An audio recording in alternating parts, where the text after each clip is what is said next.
असम विधानसभा चुनाव में औपचारिक तौर से झारखंड मुक्ति मोर्चा और मुख्यमंत्री हेमंत सोरेन 28 मार्च से औपचारिक तौर से उतर जाएंगे।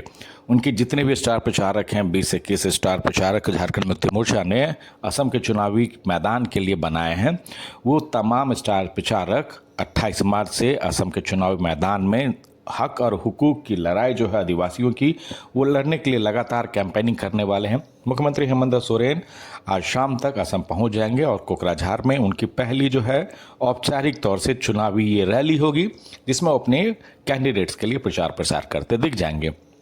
सबसे खास बात कल्पना सोरेन का होगा वहाँ, जिसमें झारखंड की तरह ही इस बार वो कौन सा नारा बुलंद करती हैं असम में। झारखंड में उन्होंने तो जेल का ताला टूटेगा किया हुआ था, असम में वो रंग कौन सा होगा, कल्पना सोरेन किस मिजाज से आदिवासियों को झारखंड मुक्ति मोर्चा के कैंडिडेट्स के लिए रिझाएंगी, वो देखने वाली बात होगी।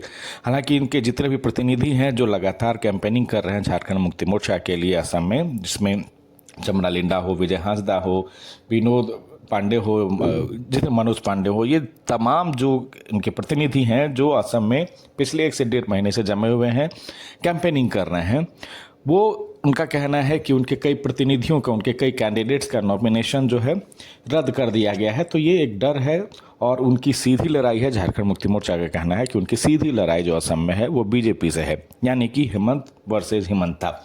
ये लड़ाई एक तरह से आप समझिए तो झारखंड मुक्ति मोर्चा बिल्कुल झारखंड विधानसभा चुनाव की तरह ही लड़ रहा है। हालांकि ये प्रयोग है असम के मैदान में।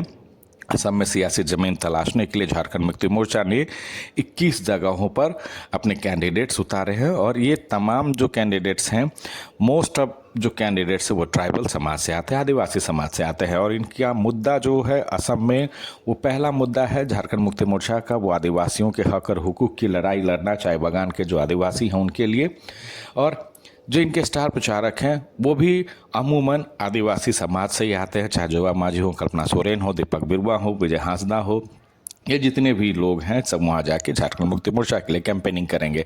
मुख्यमंत्री हेमंत सोरेन शाम तक पहुँच जाएंगे। रामनवमी का त्यौहार है, भले ही रांची में उनको कई जगह मौजूद रहना है, शामिल होना है, लिहाजा वो देर शाम तक असम पहुँचेंगे और यहाँ से 28 मार्च से औपचारिक तौर से झारखंड मुक्ति मोर्चा असम के मैदान में अपनी ताकत दिखाना शुरू कर देगा।